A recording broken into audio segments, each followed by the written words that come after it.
and welcome to the news on African Free Press Television. My name is Leo Oketa, and these are the stories we're tracking for you at this moment.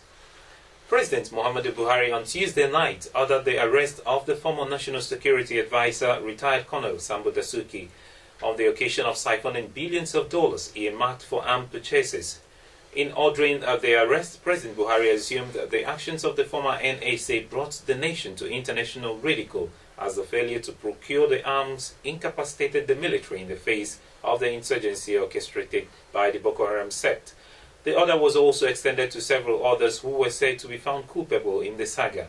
The development followed the release of the interim report by the Presidential Committee investigating arms procurement. The President had on August 31st set up a 13-man committee to audit the procurement of arms and equipment in the armed forces and defense sector from 2007 to date.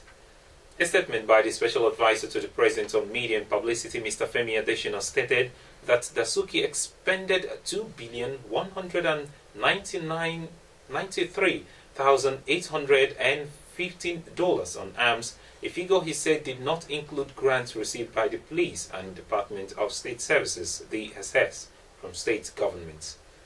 And in response, the Colonel Sambo Dasuki has described reports that President Muhammadu Buhari ordered his arrest over the story that he siphoned billions of dollars earmarked for arms purchases as not only surprising but embarrassing.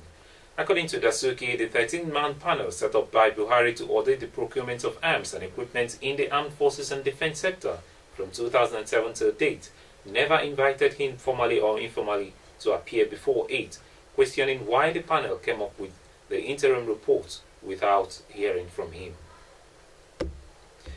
Chairman of the Independent National Electoral Commission (INEC), Professor Mahmoud Yakubu, yesterday said the commission would deploy 3 of its national commissioners and 11 resident electoral commissioners for the conduct of the November 2021 governorship election in Kogi State. This is coming as the Inspector General of Police, Solomon Arazi, warned political parties to desist from sewing police uniform for thugs for the purpose of manipulating the Saturday election in the state.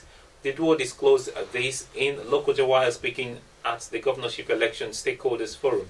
Professor Yakubu said the deployment was in line with the Commission's resolve to ensure free, fair and credible election in the state. The 3 national commissioners will be saddled with the duty of monitoring the election in the 3 senatorial districts of the state, namely Kogi East, Kogi West and Kogi Central. The Minister of State for Aviation, Senator Hadi Sirika, says the reconstruction of second runway for the Abuja International Airport is a disaster in waiting, if not fixed as soon as possible. Sirika, during the formal handover to him by the outgone Permanent Secretary of the Federal Ministry of Aviation, Hajia Binta Bello, said the government could not afford to delay the reconstruction of the Abuja runway any further because of the enormous danger involved. He also said that the remodeling of airports across the country, the introduction of development fund for aviation, and maintaining and sustaining existing structures in the sector were paramount to current administration. The Minister of State assured the Nigerians that every fund meant for projects in the aviation sector would be judiciously and appropriately used to bring the desired change to the sector. And meanwhile, according to the Senate head of Rwanda, Bernard Makuza, Rwanda's Senate had simultaneously approved a draft constitution to allow President Paul Kagame to seek a 3rd term in office, clearing the path for a referendum that is not expected to face much opposition. Kagame, in power since 2001, widespread praise for ending genocide in 1994 of some 800,000 people, most of them Tutsis and moderate Hutus, and for rebuilding the nation. While praising Rwanda's economic and social development since then, rights groups say the government severely restricts freedom of expression and do not tolerate dissent, charges which the Rwandan government has denied.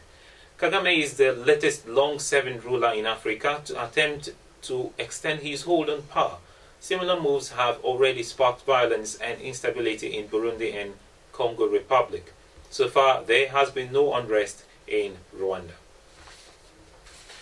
The United Nations has announced plans to redeploy some 300 peacekeepers to Central African Republic from a UN mission to Ivory Coast in a bid to boost security ahead of the country's planned December elections and a visit by Pope Francis. Spokesman for the United Nations, Stefan Dujarric, reports that Senegalese troops from the UN Quick Reaction Force in Ivory Coast will be redeployed as soon as possible for about 8 weeks in the light of the ongoing tense security situation. Secretary General Ban Ki-moon will send a letter to the UN Security Council requesting approval for the move. Diplomats also say that the 15-member body is likely to give the green light.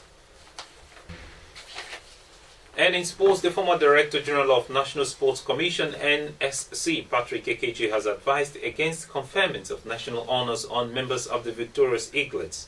Patrick Ekeji, who was formerly a football player and former coach, has rather called for mentorship to help secure the future of the World Soccer Cadet Champions. He told newsmen in Owerri on Tuesday that he was worried about the future of the players after winning the 2015 FIFA Under-17 World Cup in Chile. The Eaglets won the FIFA Under-17 for a 5th time, with the latest being a back-to-back victory after an impressive outing in Chile.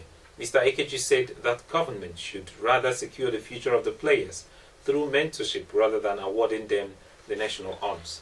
And that's the news for you on African Free Press Television. For more stories, please do log on to our websites at www.africanfreepress.com.